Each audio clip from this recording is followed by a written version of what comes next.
He was trying to get them to learn about freedom. He was trying to teach them how to live, and he felt this was the way to do it. And you know, when you think of it, his first paper was in Bolis. The following year, he took it to Van. Now think about this. In those days, what kind of work this would be to get a printing press to the interior, Van. You know, there was nothing in that area. They were all outside Armenia.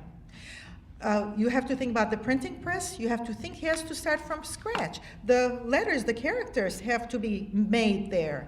He has to have paper, he has to have ink, he has to have someone who knows how to run this machine. He has to have money.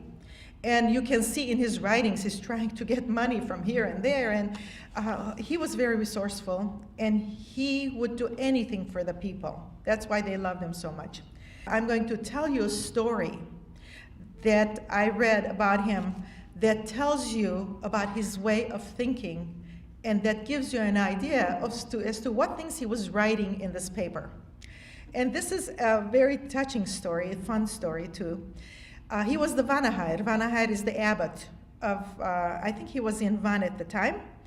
And of course they were preparing priests. So one day, this priest comes, a young man, I'm sorry, not a priest, but a deacon comes from Mush. And he presents himself to Hayrig and his helpers, and he says he wanted to become a priest, der Hayr, the married kind. He had a child and he had a wife, and he had come, he was tall, he was good looking, and he had a rifle on his shoulder, and he had walked from Mush to Van, and he wanted to become a priest. And Hayrig had lived in Mush. And so he felt close to this man, and after a while he talked with him. He thought, this is a little different, this guy. He's educated, you know, he will be a good priest. So they accepted him in the school, trained him, and time came for this man to go back. And his new name, you know, they give a new name to the priests, was Bartev, because he was tall. Bartev is tall. By the way, Hayrig liked tall people. And he always had something to say, like kind of funny things about us short people. So Der Bartev was ready to go home. Well, there was a problem. Der Bartev was poor. And he had to give Hayrig a gift. He didn't have a gift. So he came real quietly, kind of sheepishly. So he put his rifle next to him. And so Hayrig said, what's this? He said, it's a rifle. I don't have anything to give you, so I'm giving you this rifle.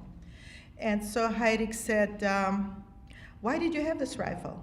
He said, well, I bought it. And he was pleased. He said, why did you buy it? He says, well, because there are Kurds, there are wolves, there are wild beasts out there, and I have to defend myself. He says, well, you're leaving this with me. What are you going to do now when you're on your way home? He says, do you think that your beard is going to stop them from coming at you? He said, no. He said, what are you going to do? He says, well, I'll probably pray, and if it doesn't work, I'll run. And he said, no, you take this. You take this and go home.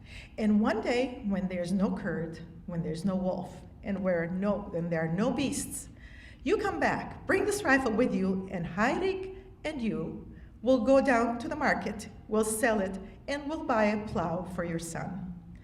So the man went home. This was the kind of spirit that was not just in his work, but also, I'm sure, in his periodicals. Vasken Gatorigos of Armenia, he said when he became Gatorigos, all the villagers would come from the villages to see him, to meet him, and they all would say to him, Khrimian Hayrigi bes ernis. May you be like Khrimian Hayrig. And you know, when I look at the Vanetsis, the Vaspuragansis, I am so amazed. One of the books that I used to prepare this was printed in Tehran in 1930, only 15 years after the massacres. And these were the orphans who had done it. And the only thing they felt bad about was that they couldn't do this when it was 10 years after, that was 15 years after that they were able to get this book out. It seemed like the Vanetsis have published a lot. They have followed in his footsteps. They've loved education. They've had all kinds of sons all over the place, you know, scholarships. And they have helped education. They have published. They have followed.